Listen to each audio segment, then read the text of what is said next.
Могу жерден мисалы биз жөнүндө маалыматты ким толтурат? Жаза берелиби, өзүм эле билип эле айта берейинби деп эле?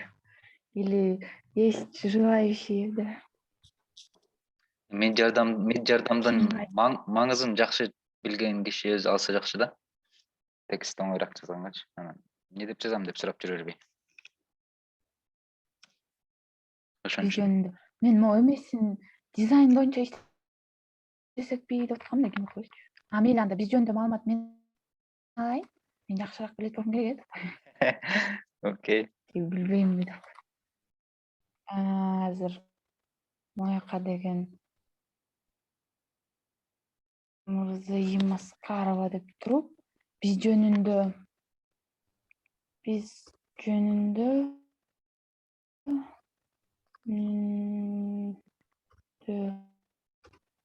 маалымат контентин толтуруу деп коеюн,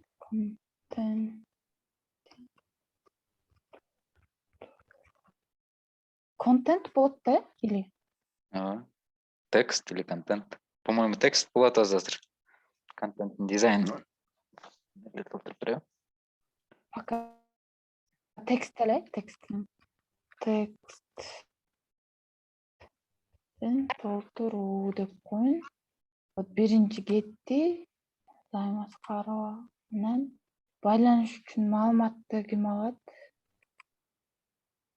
Байланыш үчүн маалымат эмеде, контакт форм. Мен алайын. Оңой эле да бул жер. Ошол эле которуп деле койсо болот да. Которуп анан кээ бирлерин мындай буш жердеги эмелерге мындай туура келтирип койсо болот да. Так, байланышка ошондо суроолор да кирет экен да, жана фидбак кирет, суроолор кирет. Окей. Контакттар кирет. Сиз барып элеңиз биякта. Мен кире элекмин бияка. Ссылканы Анда азыр ссылкасын жибербеймби? Сиз сразу кириңиз анан. Телеграмга или WhatsAppка. Аны деген азыр могу жерден жиберейинчи, мояктан жибераттым эле. Мен баарына жибербей калыптырмын да, ошончу. Мояктан кээ бирөөнү эле жиберип ошол бойдон. Азыр жиберем деген бойдон жок, унутуп калыптырмын. Сейчас.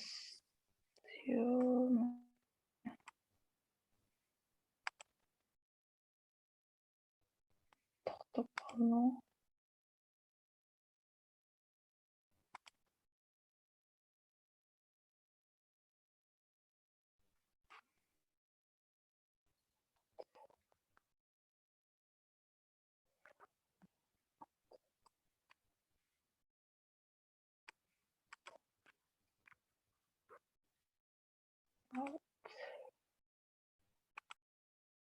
Жерге жиберейин да, кирсеңиз анан мен ошол жерден сразу эле коюп кетире берели. Өчтү окшойт да.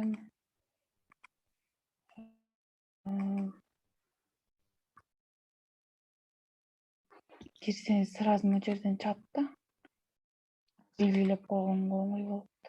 Ошо кирдим. Вот кирдиңиз. Вот кирдиңиз. Ошол жерге сиздики эмне болду? Контакт боюнча? Байланыш. Байланыш үчүн маалымат. Байланыш үчүн маалымат. Текст түзүү. Экинчи ким алат? Ошондо онлайн консультация дегенди аз көрүлчүмүн. Жерден жок, бул жерди башкача ойлонуштуруп аткансың, ичим башкача. Могу жерден ала берели. Офтальмологияны ким алат? Мырзайым мага бөлө бер офтальмологияны. Ушуну. Мен угуп атабын. Sizdiki de çok boş gerek. Sizge Men hakka jokmун, jörem, men şunu bugün jaka jörem birinci sizge. birinci gün girip atım. Parayıcı. Sizge jörem. Siz girseniz sразу эле азыр. Бияктан bir жерден белгилеп туруp кетирейин. Hazır mıktan gireyim be. Girseniz İbrahim подписаться Moreki içine giresiz ama. Şu отделдерди өзүңөр эле өзгөртүп койдуңарбы же даярыларды алдыңар офтальмология тиги бу дегендердичи педиатрия дегендерди. Өзүбүз алдык аны. Биякта Мага деген ошо жергечи бар. ревматология деген дагы киргизип бербейсиңерби? Сураныч. Эмнени? Ревматология деген отдел керек болуп атат да.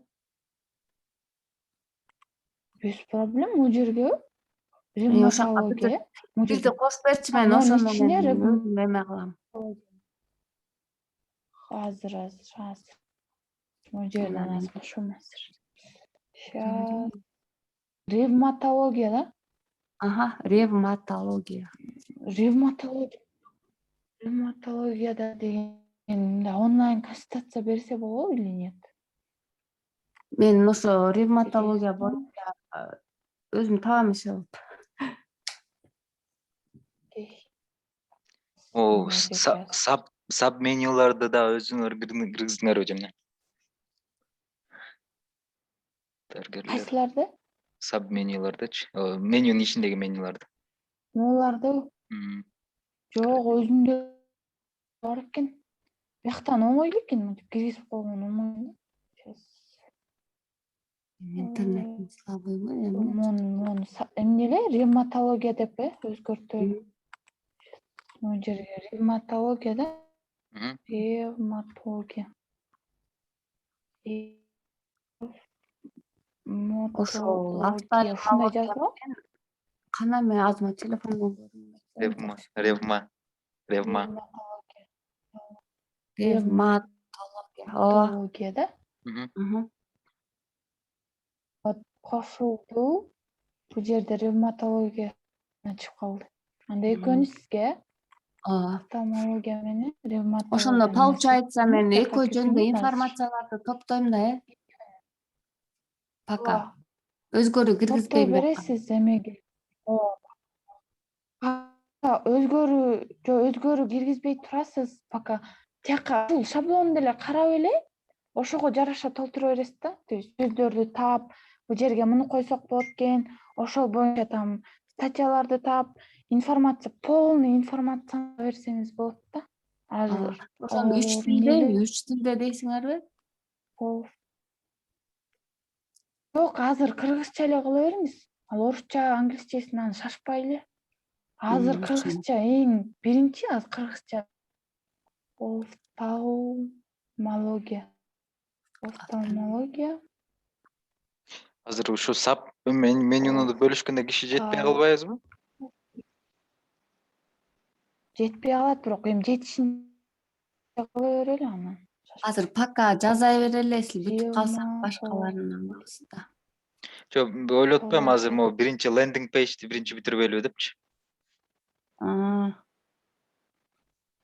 Баштап мону до концачы. Ушуну до конца скролл кылсаң, ошону мунун ичиндеген ким экөөбүз бүтүрсөкпү деп атканбыз. Окей. Ким насихатчы экөөбүз. Мунун ичин алып кете берсек, бул жерин өзүбүз кирип эмете бересиз, чогуу эле бүтүрөбүз да. Мындай эмеси жакшыраак го. Эмне эле? Мындай дизайновый часть аябай. Ошон үчүн мен ошо кимге эметели деп аткам да, мунун ичиндеги жана контенттерди толтурган боюнча өзүбүз баарыбыз бөлүп алыпчы, офтальмология менен ревматология. Ревматология үчүн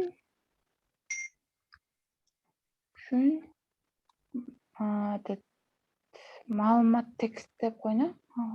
Маалымат топтоо деп койсоң, текст. Маалымат топтоо деп. Түзүү. Болот. Маалымат топтоо деп койно. Текст. то кетти. Дальше бул кетти. Неврология. Малат. İçinde emelerin bari okşoş эле шаблондорчу. Ушунун ичине эле ошол эме боюнча текст түшүш керек да. Ким алат? Азамат Байке алды, Мырзайым алды. Айжамал эже аласызбы?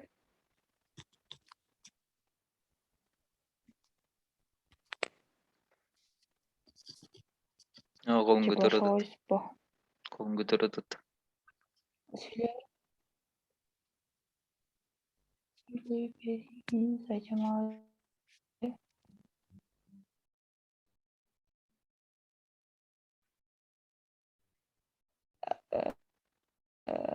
Эме күйүп атабы эмне эле? Күйгүзүп сүйлөй бериңиз, Айжамал эже. Күтүп атабыз сизди. Ооба, кол көтөрдүм, кызым. Ата тошогу. Мойт болуп атам. Аласызбы, Айжамал эже, сиз? Ооба, ошо колун көтөрүп атты, бери Бошо ойсузбу? Кандай мет жардам Сизге жазып берем. иштеп атасызбы? Тутуп атасызбы? Ассаламу алейкум. Кандайсыз? Жакшы. Силер сразу эле мет жардам баарын бүтүрүп салайын деп киришип атат окшойсуздар, Ооба, билектирип, белди бууп.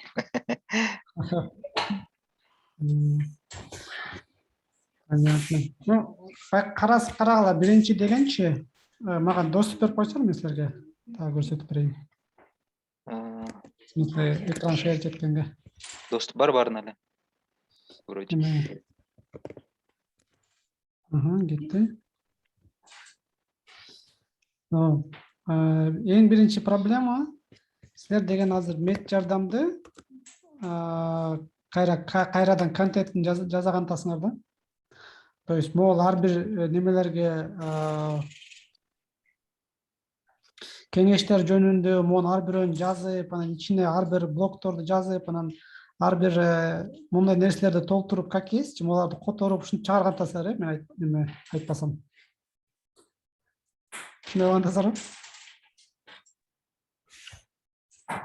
Биз ошол эмелерге ичине биринчи контентти то есть сөздөрдү топтоп алып, ошол информациянычы, анан ошону ичине киргизипчи. По идее, силер деген азыр как неме сыяктуу эле, Notion сыяктуу эле эң жөнөкөй сайт жасашыңар керек да. Мына жөн эле текст, бир текст, 3 флаг, анан бөлүмдөр биз жөнүндө и все да. Мондай эле страница керек да. Ошону жасаганды үйрөнүп алышыңар керек. Азыр силер могуларды жасап отурбай эле, или мояка кирип туруп, бияктан лишнийлердин баарын алып салышыңар керек. Мисалы, могу категориялардын вообще эчтеке кереги жок да, бир эле страница керек башкы. Анан биякта жөн эле мет жардам и бияктагы страницалар и все да. То есть ичиндеги ар бир категорияны толтуруп, ар бир вачты толтурган, в принципе, кереги деле жок да. И ошону жасаганды үйрөнүп алыш керек да, өзгөрткөндүчү. Анткени контентти биз врачтар менен биргеликте толтурабыз да.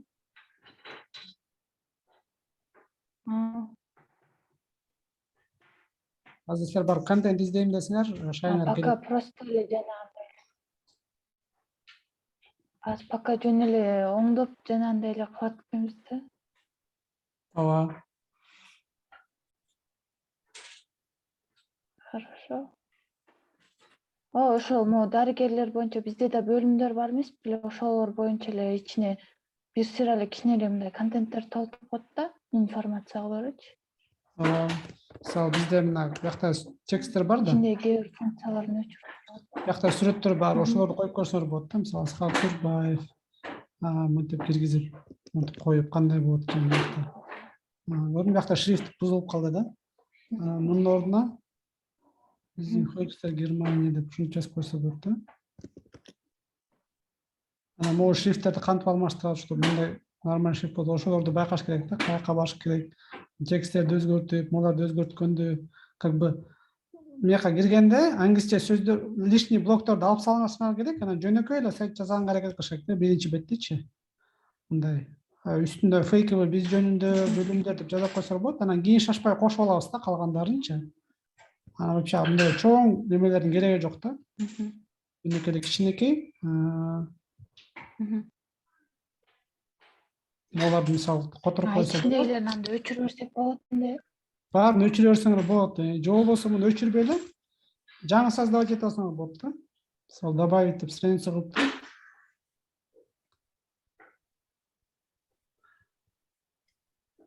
Так, мисалы мен башкы бет.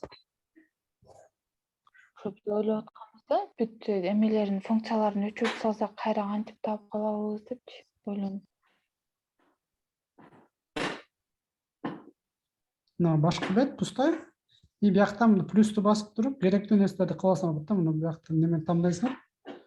Анан муну басып туруп, бияктан мисалы заголовок койсоңор болот. Ага, например, текст койсоңор болот. Анан тиги шаблондун өзүнүн блоктору бар да. Ылдый жагындачы. Мына медиктин блоктору да. Ошолорду коюп көрсөңөр болот, кантип иштейт болот экен депчи. Коюп, ойноп, мындай неме, ошто силер шаблондун кантип иштеерин билгендей кылыпчы. Ошентип ойноп ар кандай нерселер коюп көрсөңөр болот.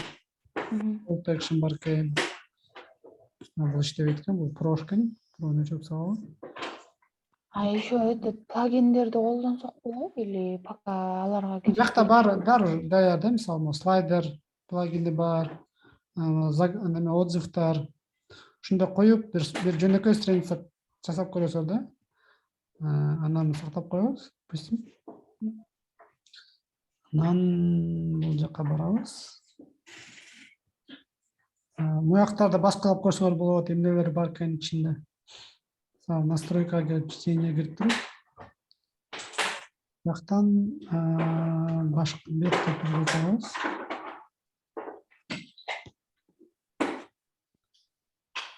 Анан страницадан кирип, башка страницаларды да көрсөк болот да, мисалы about кантип иштейт.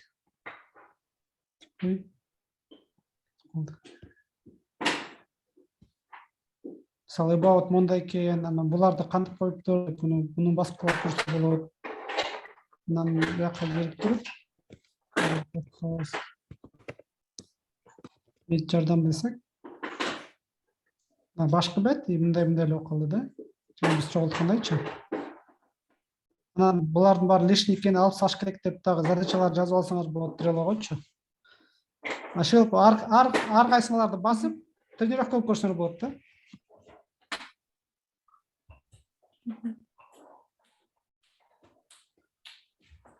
Ата полностью өзгөртө берсек болот экен да, бүт. Полностью өзгөртө, калагандай өзгөртө эле. Анда жанагы эле мындай жөнөкөй эле сайт кылып жасай берели да. Ооба, иши ошону үйрөнө бергиле. Сайт жасаган, ар кандай блокторду коюп жасаган үйрөнө бергиле. Анан уже неме келгенден кийин мен уже команданы кайра чогулта баштадым, тиги медиктердин командасынан. Ошолор менен биргеликте отуруп сүйлөшөбүз да, кандай керек бизге сайт. Алар көп чечип калат да көп нерсеничи.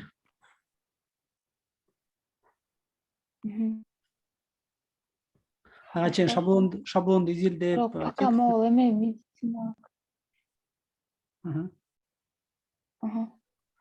Могу медициналык кеңештегенчи жана разделдер болотпу, ошонун ичине мындай эле тексттер жазып койсок болобу, мындай жөн эле мындай түшүндүрмө эле тексттеринчи. Как мындай жөнөкөй эле кылыпчы, мындай офтальмология деген эмне, анан кандай кызматтарды бере алат, ичин өзгөртүп элечи, өчүрүп эле просто сөздү эле кылып. Жок, любой текст кое берсеңер болот, не обязательно живой текст, то есть любой текст алып туруп эле коюп көрсөңөр болот да. Мисалы өзгөртүп коюңар, уже башкача болуп калды, жакшыраак болупчу. Кеңештер мына уже көрүнөт да. Анан могуларды өзгөртө берсеңер болот, бирөө бир пост жазып көргүлө, жазып кантип жазылат экен, эмнелер бар экен, эмнелерди алып салыш керек, ошолорду байкап.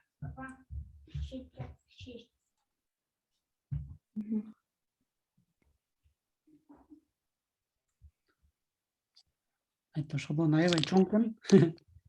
Көп нерсе бар экен. Аябай функциялар аябай көп экен да. Мен ойлонуп ошо мындай эле бөлүп туруп эле анан ушул ар бир мисалы бир адам бир эле бөлүм менен иштесе, может мындай көбүрөөк үйрөнөбү деген ой болуп аткан да. Ошо баары үйрөнсүн депчи. Мисалы бир офтальмологияга кирип ичине ошол эле офтальмологиянын ичине эле эмнени кылгысы келет, өзүнүн фантазиясынын ичине киргизип, мисалы эмнени мынтип оңдогусу келет, ошону оңдоп ичин жасай берсе деп ойлоп аткам да. Ошентсеңер деле болот го. Негизи туура эле ойлонуп кетип бараткансыздар, мен силерге бузуп атат окшойм. Ошентип көп көрсөңөр деле болот, бирок не обязательно прям реалдуу тексттерди коюп эмес да. Любой эле текст коюп текшерип көргүлө, чтобы үйрөнүп алгангачы. Анан биз үйрөнгөндөн кийин уже врачтар менен чогулуп, анан кандай текст коебуз точно, кайсыл функцияларды чыгарабыз, ошону сүйлөшүп баштайбыз да. Ошо мен ойлоп аткам да, ар бирөөнү ушундай бир эле могу бөлүмдү алып эле, ошонун ичин может толтурса жакшыраак үйрөнөбү депчи. Ооба. Анан могул ар бирөөнүн блогтордо да карап чыккыла, кандай немелер бар, кантип иштейт, ошо бар. Анткени биз мунун баарын өчүрөбүз, демонучу. Пустой коебуз башынан. Анан пустой болгондо монда эч нерсе жок болот да. Анан ушуларды сразу неме элементтерден сразу таба калгангачы, кантип иштечү эле дегенгечи. Булар болот да ушундай. Биз ошентип жана өчүргөндөрдүн астында эмеси болот экен го. Оригинальный ошо кайсыл эмеден келген, мисалы тайтл болсо, тайтл деп астында жазылып калат экен да. Ошолорду биз жазып атканбыз да, тайтл деп астына жазып, анан тияктан издегенде быстро издеп таап алгандай болобу депчи. Ошентип аракет кыла берле анда. Анда подкастта эле мындай эле тексттерди кое берсек болот экен да. Келип кеңешин берип коеюн.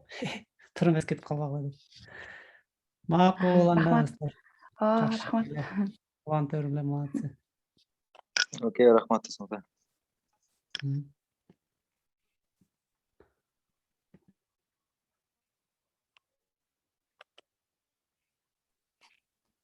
Ошондо кандай кылып үйрөнмөй болдук эми?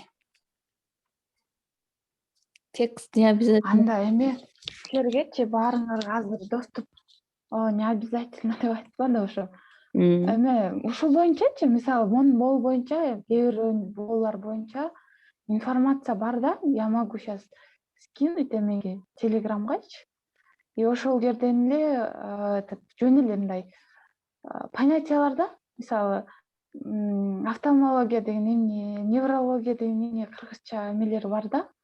Анан ошонун ичине кирип, ошол койгонду үйрөнүп, мисалы агай айтып атпайбы, койгонду үйрөнгүлө, ичинде функциялар кандай иштейт, ошолорду үйрөнгүлө деп, могу жерге мисалы ошол боюнча эле офтальмология болсо, могу жерге офтальмология деген эмне деп туруп, анан бул жерге ошол боюнча түшүнүк жазып коесуңар, анан бул жердегилерин көрүп, могулар кереги жок болсо өчүрүп, биякты мындай өнөкөй эле кылып жасап, ичин көрүп, булар кайсыл эме болду экен деп ичин изучать этсекпи дейм да, ар бирөөбүз бирден алып алып.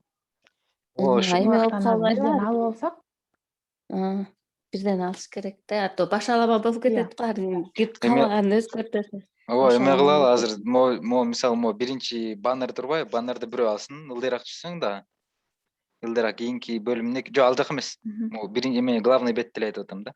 Кийинки жерде мисалы могуну баннерди бирөө алсын, экинчи баннерди. Лендинг пейдж деле айтып атам да, биринчи бетти эле, ал жакта ичине кирбей элечи. Ал жакта кийин кылабыз деп атат го.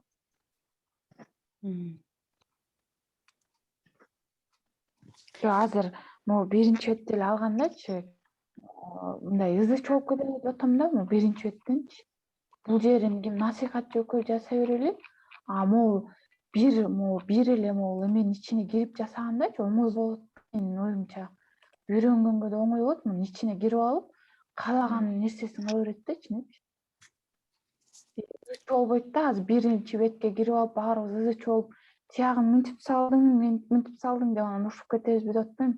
Монун ичине кирип алып, мисалы офтальмологиянын ичине кирип алып, полностью ичин жасай берет да, каалаган нерсесин кылып, ичин оңдой бергиле деп атпайбы, мисалы, монун кантип өзгөртөм? Офтальмологиянын ичинде эмне бар азыр? Өзгөртүш керек.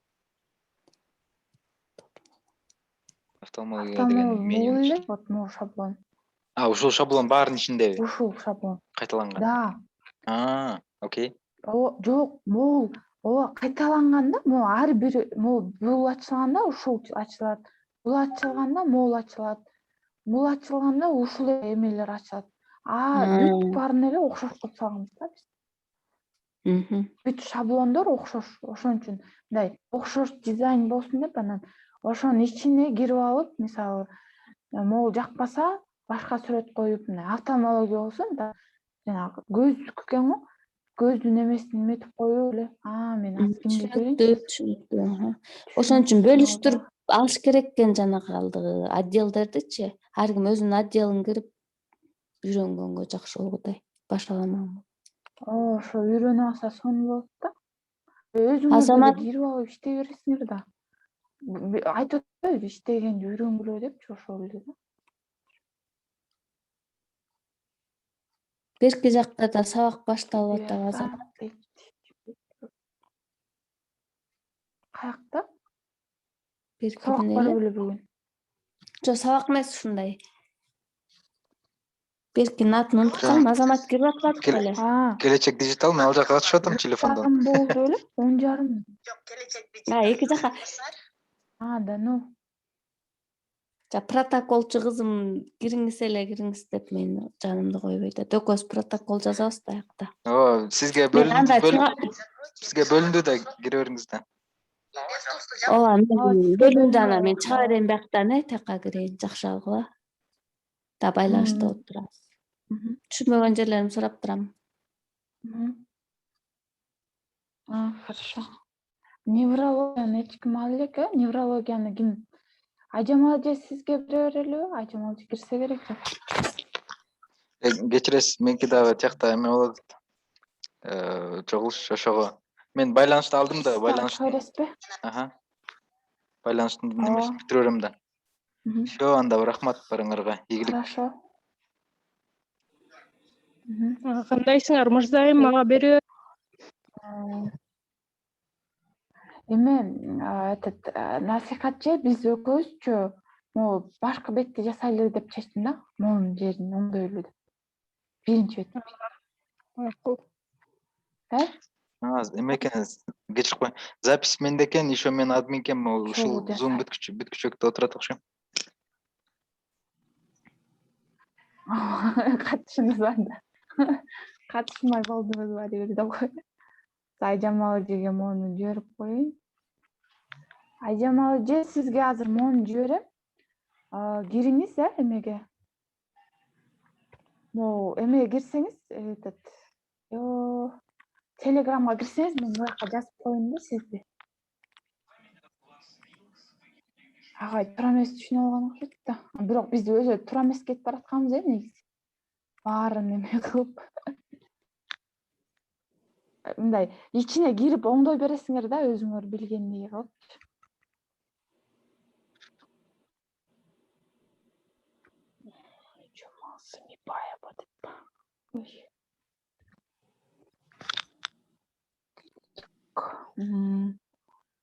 Эмне эле? Неврология эле?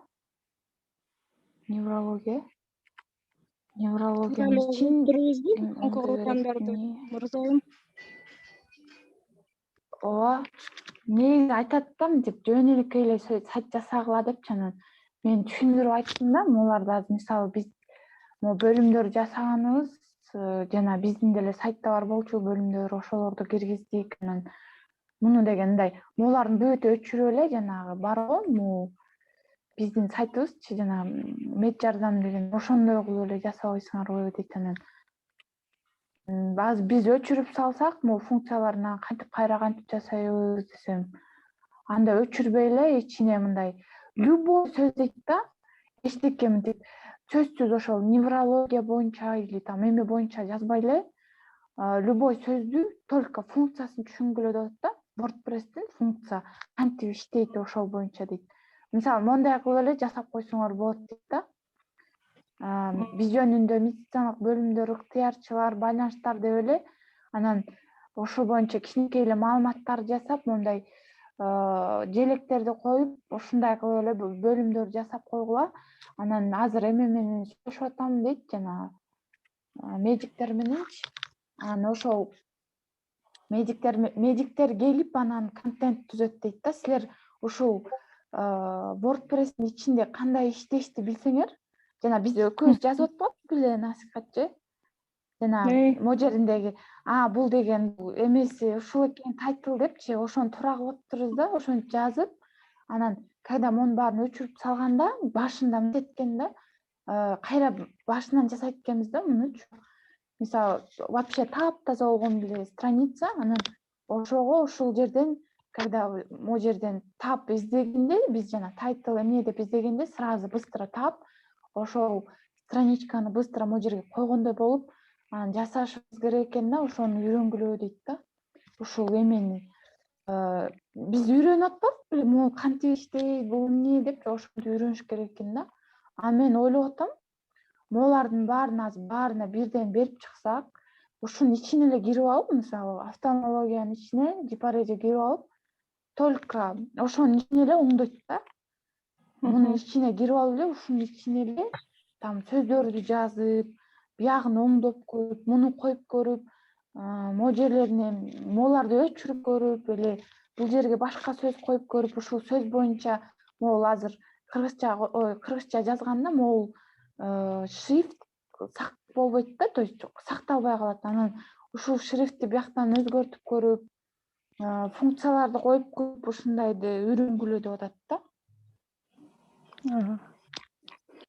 Анан мен ойлоп атам, баарына берсек, мисалы, ар бирөө бирден страницаны алып иштесе, үйрөнөбү деп атам да. Биз болсо өзүбүз, мен азыр маалыматты алдым, анан сиз менен жанагы берки частьтин оңдоп чыгабыз да, чогучу могу жерде. Ой, биз жөнүндөнү, анан чогуу эле оңдойбуз да, биз жөнүндөнү, анан могу башкы бетти чогуу эле оңдосокпу деп атам да. Сиз жакшы билесиз го, асты кантип оңдош керек, эмне кылабыз, анан если там оңдой албай атса, тигилерге да кирип жардам беришипчи. Кандай дейт, ошол тууралуу деп атам да. Үйрөнөбүз, ошентип баарыбыз чогуу үйрөнөлү деген ойдо ошентип. Анан агай деле ошентип айтсам макул деди. Ошентип үйрөнө бергиле, мына мисалы бирден страница алса, ар бирөө үйрөнөт экен десем. Ооба, негизи ар бир өзү обязательно монун ичинде үйрөнөт. Анан ошол эме боюнча сөзсүз ошо неврология болсо, неврологияны сөзсүз кылышым керек эмес. Ошол неврологиянын ичине кирип алып, фото койгонду үйрөнүп, ичиндеги сөздөрдү өзгөрткөндү үйрөнүп, шрифттерди кантип өзгөртөт ошону үйрөнүп, анан бул жерге мисалы неврология боюнча если хочет там форманы койгусу келсе, форманы коюп көрүп, могу жерлерге ичине эмнени койгусу келет, ошонун ичине бирдекелерди коюп көрүп, ошентип үйрөнө берсин дейт да.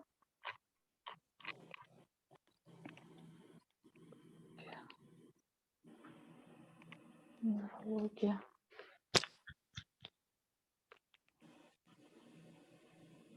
Бөлүмүн алды деп койгон да, бөлүмүнө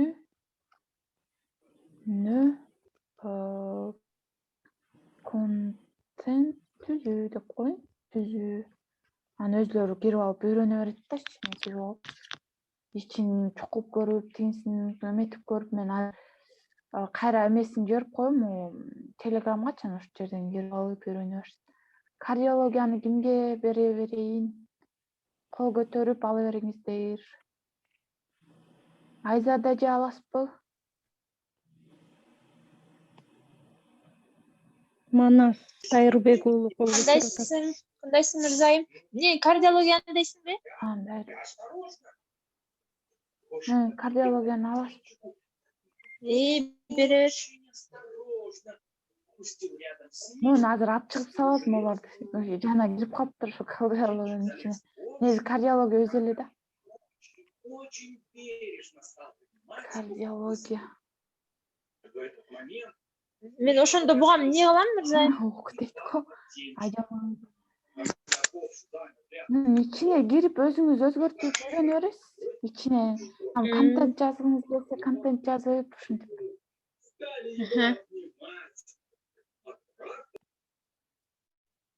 Кардиология.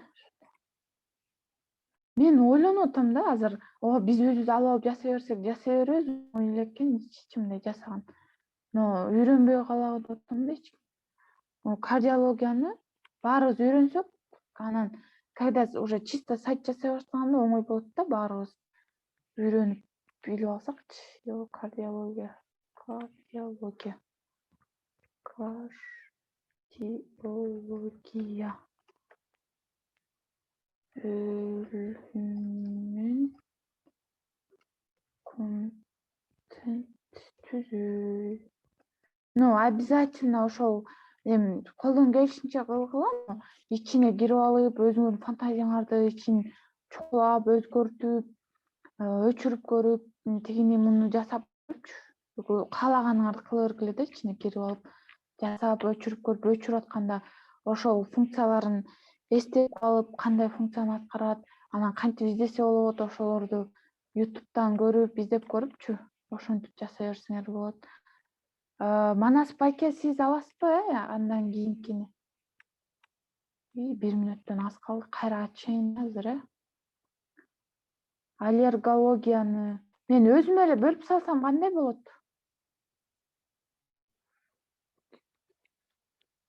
Макулсуздарбы? Мен азыр бирден бөлүп коем. Анан ким иштегиси келсе кирип иштеп жасай бересиздер. Аллергология. Аллергология.